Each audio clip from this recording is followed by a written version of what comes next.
అందరికీ హాయ్. ఈరోజు horror story ఒక రియల్ అర్బన్ లెజెండ్ గురించి. రియల్ అర్బన్ లెజెండా అంటే ఐ విల్ ఎక్స్ప్లెయిన్ యూ. ఒక ఊరుని కానీ ఒక ప్రాంతాన్ని కానీ వణికించిన ఆరు భయపెట్టిన ఒక నిజమైన ఆత్మ అని అర్థం. వెనెజులా అండ్ కొలంబియాని గడగడలాడించిన ఒక ఆత్మ గురించి ఈ హారర్ స్టోరీలో మనం చెప్పుకోబోతున్నాం. 9 అడుగుల పొడుగు, ఒంటి మీద కేజీ కన్నుండదు, ఎముకలు మొత్తం బయటకు కనిపించే శరీరం, ఎర్రటి కళ్ళు, తన భుజం మీద ఒక సంచి, ఆ సంచిలో ఎముకలు పుర్రెలు. అతని పేరే ఎల్ సిల్బాన్. మనం చూసే సినిమాల్లో హీరోలకి విలన్లకి థీమ్ మ్యూజిక్ అని ఒకటి ఉంటుంది. కానీ ఇక్కడ విచిత్రమైన విషయం ఏంటంటే, మనం ఇప్పుడు చెప్పుకుంటున్న ఈ ఆత్మ ఎల్ సిల్బాన్ కి కూడా ఒక థీమ్ మ్యూజిక్ ఉంది. ఈ ఎల్ సిల్బాన్ అనే ఆత్మ రాత్రి ఊరుల్లోకి వచ్చేటప్పుడు ఒక విచిత్రమైన విజిల్ సౌండ్ చేస్తూ వస్తుందని ఆ వెనెజులా కొలంబియాలో మనుషులు చెప్తూ ఉంటారు. ఆ విజిల్ సౌండ్ ఎగ్జాక్ట్ గా దీనికి దగ్గరలో ఉంటుందని కొంతమంది చెప్తారు. ఆ రియల్ విజిల్ సౌండ్ ని మీకు ఇప్పుడు ప్లే చేస్తాను, కొంచెం జాగ్రత్తగా వినండి.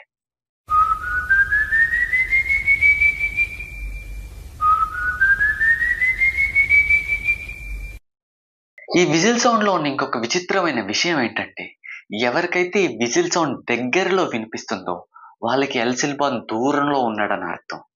ఎవరికైతే ఈ విజిల్ సౌండ్ దూరంలో వినిపిస్తుందో వాళ్ళకి ఎల్ సిల్బాన్ దగ్గరగా ఉన్నాడని అర్థం. ఎల్ సిల్బాన్ యొక్క లైఫ్ ఏంటి, తను ఎలా చనిపోయాడు, ఎలా ఆత్మయ్యాడు అనే విషయాన్ని ఈ వీడియో ఎండ్లో నేను చెప్తాను. అంతకంటే ముందు 1984లో మొబియా అనే అమ్మాయికి జరిగిన ఒక భయానక ఇన్సిడెంట్ ని మీతో ఇప్పుడు షేర్ చేసుకుంటాను. మొబియాకి 23 సంవత్సరాలు. తనది వెనెజులా దగ్గరలో ఉన్న ఒక చిన్న పల్లెటూరు. మొబియా వాళ్ళ ఫ్యామిలీ ఒక రోజు నైట్ పక్క ఊర్లో జరుగుతున్న ఒక స్టేజ్ డ్రామా చూడాలని అనుకుంటారు. కానీ మొబియా మాత్రం ఆ స్టేజ్ డ్రామాకి వెళ్ళలేదు. తనకి వేరే ప్లాన్ ఉంది. వాళ్ళ ఫ్యామిలీని అంతా పంపించేసి తను ఒక్కటే ఇంట్లో ఉంది. ఎగ్జాక్ట్ గా 10:30 టైం దాటిన తర్వాత తనకు ఒక ఫోన్ వస్తుంది. ఆ ఫోన్ లో తన బాయ్ ఫ్రెండ్. వాళ్ళిద్దరు కలవడానికి మొబియా ఆ స్టేజ్ డ్రామాని అవాయిడ్ చేసింది. ఆ కాల్లో తన బాయ్ ఫ్రెండ్ దగ్గరలోనే ఉన్న లాస్లో ఉన్న మైదానాల్లో ఉన్నానని, త్వరగా వచ్చేస్తానని మొబియాకి చెప్పాడు. టైం 10:30 దాటింది, 11:30 దాటింది. కానీ మొబియా బాయ్ ఫ్రెండ్ మాత్రం ఇంటికి రాలేదు. మొబియాకి టెన్షన్ మొదలైంది. ఒక చిన్న టార్చ్ లైట్ తీసుకొని ఆ లాస్ట్లో ఉన్న మైదానాల్లోకి మొబియా వెళ్ళసాగింది. చుట్టూ చీకటి, విశాలమైన మైదానం. తన బాయ్ ఫ్రెండ్ జాడ ఎక్కడా కనిపించలేదు. కానీ దూరంలో ఉన్న చెట్టుకి రక్త మచ్చలతో కూడిన ఒక షెడ్ మొబియా కంటపడింది. తను ఆ చెట్టు దగ్గరికి వెళ్ళి ఆ షెడ్ని చూస్తున్న సమయంలో తనకి దూరంలో ఒక విజిల్ సౌండ్ వినిపిస్తుంది. మొబియాకి ఆ విజిల్ సౌండ్ ఎక్కడో విన్నట్టు గుర్తు. భయంతో అటు ఇటు చూసిన మొబియాకి 4 అడుగుల దూరంలో ఎముకలతో కూడిన ఒక మాంసపు ముద్ద కనిపించింది. అది చూసిన మొబియా భయంతో అరుస్తూ పరిగెత్తడం మొదలుపెట్టింది. తన పరుగు ఎక్కువ దూరం సాగలేదు. ఎందుకంటే తనకి దూరంలో ఎల్ సిల్బాన్ ఎర్రటి కళ్ళతో మొబియానే చూస్తూ నిలబడుకొని ఉన్నాడు. ఎల్ సిల్బాన్ అడుగులు ముందుకు పడుతున్నాయి, మొబియా అడుగులు వెనక్కి పడుతున్నాయి. మొబియా వెనక్కి తిరిగి పరిగెత్తడం మొదలుపెట్టింది. తన వెనకే ఎల్ సిల్బాన్ ఎంతో వేగంతో వస్తున్నాడు. మొబియా తన ప్రాణాలను అరిచేతిలో పెట్టుకొని పరిగెత్తుతూనే ఉంది. తన చివరి శ్వాసాలని తీసుకుంటుంది. అంతలోనే భయంతో కూడిన భీకరమైన ఒక అరుపు. ఆ అరుపు మొబియాది కాదు, ఎల్ సిల్బాన్ది. ఆ అరుపు కారణం మొబియా పెంచుకుంటున్న జిమ్మీ అనే కుక్క. ఆ జిమ్మిని చూసిన ఎల్ సిల్బాన్ ఎంతో భయంతో అక్కడి నుంచి పరుగులు తీశాడు. ఇక ఎల్ సిల్బాన్ యొక్క బ్యాక్ స్టోరీ విషయానికి వస్తే, వాళ్ళ నాన్న, అమ్మ, తను, వాళ్ళ తాతయ్య, వాళ్ళది ఒక చిన్న ఫ్యామిలీ. ఒకరోజు ఎల్ సిల్బాన్ వాళ్ళ నాన్నని జింక మాంసం కోరుతాడు. సరే అని వాళ్ళ నాన్న ఒక రైఫిల్ తీసుకొని, ఒక సంచిని తీసుకొని అడవికి బయలుదేరతాడు. వాళ్ళ నాన్న అడవికి వెళ్ళి చాలా సమయం అయింది. ఎల్ సిల్బాన్కి చాలా ఆకలిగా ఉంది. కోపంతో ఊగిపోతున్నాడు. అంతలోనే వాళ్ళ అమ్మ తన దగ్గరకు వచ్చి, చీకటి పడేలా ఉంది, మీ నాన్నగారు ఎక్కడున్నారో వెళ్ళి చూసి తీసుకురా అని తన చేతికి ఒక చిన్న కత్తిని రక్షణ కోసం ఇచ్చి అడవికి పంపిస్తుంది. కొద్ది సమయం గడిచిన తర్వాత ఎల్ సిల్బాన్ ఇంటికి వస్తాడు. తన పక్కన తన నాన్న లేడు. తన భుజానికి ఒక సంచి, ఆ సంచిలో మాంసం ఎముకలు ఉన్నాయి. ఆ సంచిని వాళ్ళ అమ్మ చేతికిచ్చి వంట చేయమని చెప్తాడు ఎల్సిల్బాన్. వాళ్ళమ్మ ఆ సంచిని తీసుకొని నాన్న ఎక్కడా కనిపించలేదా అని అడుగుతుంది. దానికి ఎల్సిల్బాన్ కనిపించలేదు అని తల ఊపి అక్కడి నుంచి వెళ్ళిపోతాడు. వాళ్ళమ్మ వంట చేస్తున్నప్పుడు తన కళ్ళు చెదిరిపోయే విషయం తను ఒకటి చూస్తుంది.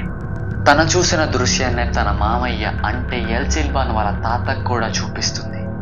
అది చూసిన ఆయన కళ్ళు కూడా బైర్లు కమ్ముతాయి.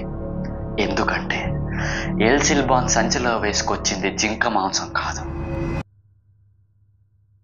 ఎల్సిల్బాన్ ఒక చెట్టు కట్టేసి కొరడాతో కొట్టడం మొదలు పెట్టాడు వాళ్ళ తాతయ్య, నువ్వు తెచ్చిన మాంసం ఏంటి అనే ప్రశ్నను అడుగుతూ.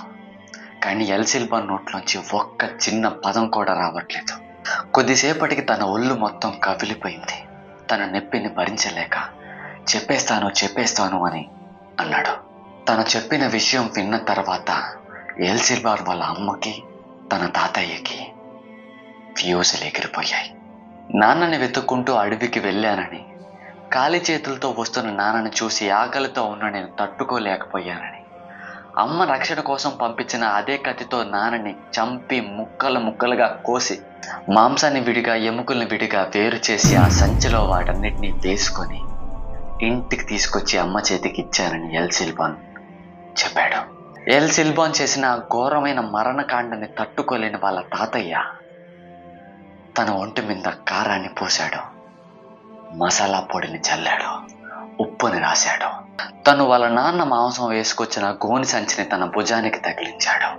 తన కట్లు విప్పతీసి తన వెనక 3 పిచ్చి కుక్కల్ని వదిలాడు. తన దగ్గర నుంచి వస్తున్న ఆ వాసనకి ఆ పిచ్చి కుక్కలు ఎల్సిల్బాన్ని తరుముకోవడం మొదలుపెట్టాయి. వాటి నుంచి తప్పించుకోవడానికి ఎల్సిల్బాన్ పరిగెత్తడం మొదలుపెట్టాడు. తను అలా పరిగెడుతూనే చనిపోయాడు. అలా మరణించిన ఎల్సిల్బాన్ ఆత్మకి ముక్తి దొరక్క ఒక భయంకరమైన ప్రేతాత్మగా మారి ఇప్పటికీ అదే వెనుజులా, కొలంబియా పరిసర ప్రాంతాల్లో తిరుగుతూ ఉంటాడని అక్కడ జనాలు నమ్ముతారు. ఇప్పటికీ ఆ ప్రాంతాల్లోని ప్రజలు ప్రతి ఇంటికి ఒక కుక్కని పెంచుకుంటూ ఉంటారు. ఆ కుక్కలే వాళ్ళని ఎల్సిల్బాన్ నుంచి కాపాడతాయని వాళ్ళ నమ్మకం. ఇదే the real horror story of ఎల్సిల్బాన్. నాకు తెలిసి ఈ హారర్ స్టోరీని ఎవరు చేయలేదనుకుంటా తెలుగులో, ఫస్ట్ మనమే అనుకుంటా. ఎనీవేస్, నేను చెప్పిన ఈ హారర్ స్టోరీ మీకు ఎలా అనిపించింది? నచ్చితే లైక్ చేయండి, ఎలా అనిపించిందో కామెంట్ చేయండి. మన ఛానల్ని సబ్స్క్రైబ్ చేసుకొని ఆ బెల్ ఐకాన్ ఆన్లో పెట్టుకోండి. See you soon. మరొక వీడియోతో మళ్ళీ కలుసుకుందాం.